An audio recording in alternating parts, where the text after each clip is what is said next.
antes de julgar. Assista esse vídeo até o final.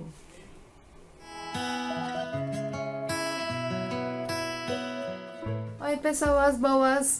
Antes de começar esse vídeo, eu quero dizer que não estou aqui para falar absolutamente nada sobre misticismo, mas sobre algo que está muito claro na palavra de Deus.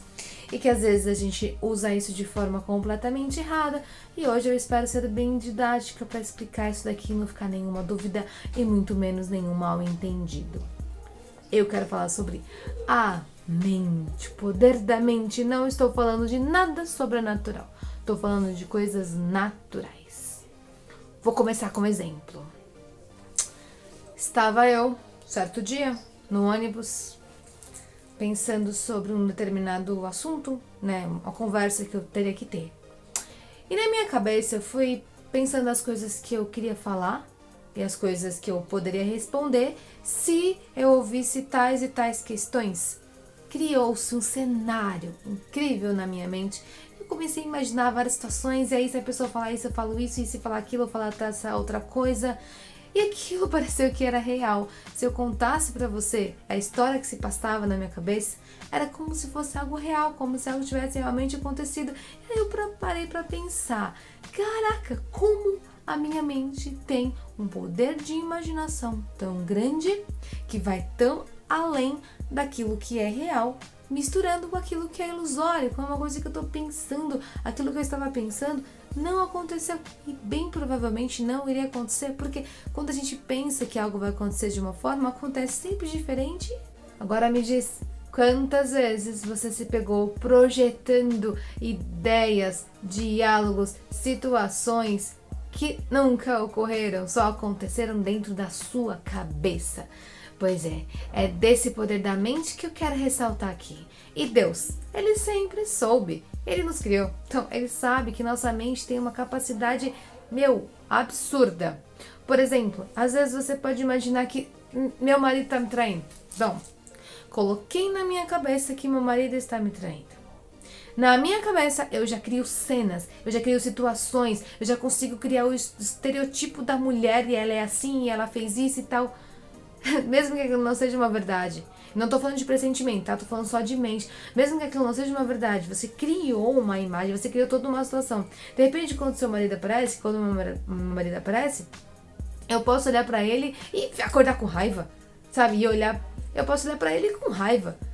E eu estou expressando um sentimento baseado naquilo que eu imaginei, e aquilo de fato não existe. Eu dei um exemplo super besta, mas assim, vários exemplos. Vou conversar com o chefe, e aí eu imagino que ele vai dizer não à minha proposta, ou à minha ideia, e aí eu já vou falar isso, aquele outro, e quando eu te pego de surpresa, você realmente, os seus sentimentos aí estão bagunçados, porque os nossos sentimentos, eles andam de acordo com aquilo que tá aqui, com o poder da nossa mente, até onde a nossa mente vai e até onde nós deixamos a nossa mente ir. Porque de fato, nós não podemos impedir que um passarinho pouse na nossa cabeça, mas nós podemos e temos a responsabilidade desse passarinho não fazer um ninho na nossa cabeça. E essa é a diferença. Os pensamentos virão, as ideias virão, as viagens virão, as distrações virão.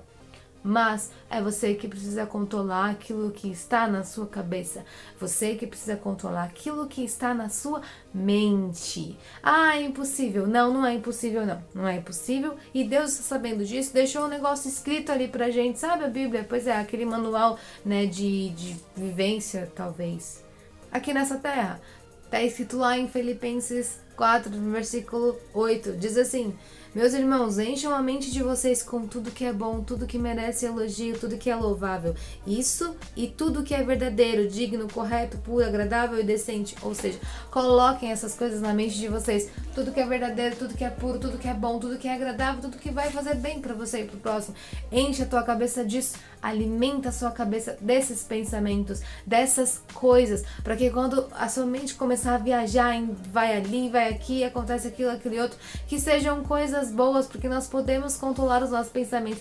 É louco falar isso, sabe? Mas é ao mesmo tempo incrível quando você começa a viver de fato essa verdade, quando você começa a controlar o seu pensamento começa a viajar, você precisa se concentrar ali na aula. e seu pensamento começa a viajar. Opa, opa, opa, volta, volta, volta. Eu posso mandar na minha cabeça. Volta, se concentre aqui. Isso é uma coisa que você faz racionalmente. E isso é uma coisa que nós podemos fazer, porque a palavra de Deus diz que nós podemos fazer. E porque a nossa mente, nosso cérebro, nossa cabeça, ela tem a capacidade, a nossa mente ela é adaptável. Então nós podemos adaptar e readaptar a maneira com que a gente pensa sobre as coisas e principalmente a maneira com que o tempo com que os pensamentos ruins, as coisas ruins ficam na nossa mente. E às vezes eu sei que a gente precisa de uma ajuda. Por exemplo, você está passando por um processo um pouco mais punk, mais pesado, de uma tristeza profunda, uma depressão. Às vezes você precisa conversar com alguma outra pessoa para surgirem outros pensamentos, outras ideias a respeito daquilo, para que você não fique somente ali no seu pensamento e esse pensamento vai te matando aos pouquinhos, não. Só que o nosso pensamento, a nossa mente, ela tem uma extrema capacidade e essa extrema capacidade, ela está nas nossas mãos. A gente tem que saber lidar com esse power que Deus deixou, que é o nosso cérebro, a nossa mente, a nossa capacidade de adaptação e readaptações mentais. E o pecado? O pecado começa onde? Começa aqui? Eu senti e aí eu fiz merda? Não. Começa num pensamento. Você não consegue realizar uma coisa se antes aquela coisa não passou pelo teu pensamento. Quando você toma uma atitude errada, aquela atitude errada, ela ficou no mínimo 6 segundos na sua mente. Durante esses 6 segundos que aquele pensamento errado ficou na sua mente, é o tempo de você reagir. Não, peraí. Pô, tá errado. Isso aqui não é legal. Então, Deus me ajuda com esse pensamento aqui, isso aqui tá errado. Começa a identificar o que pipoca na sua mente e começa a tomar cuidado com o que você alimenta a sua mente. E lembre sempre do que está escrito lá em Filipenses 4:8. Enche a sua mente, enche a sua cabeça de coisas boas. E as coisas boas virão à sua mente. E é assim que funciona. Bom, espero que vocês tenham entendido esse vídeo. Eu tentei fazer bem curtinho. Espero que tenha sido didático o suficiente para entender, não ficar nenhuma dúvida no ar. E é esse tipo de poder que eu tô falando. Não esquece seu joinha pra mim. Obrigada.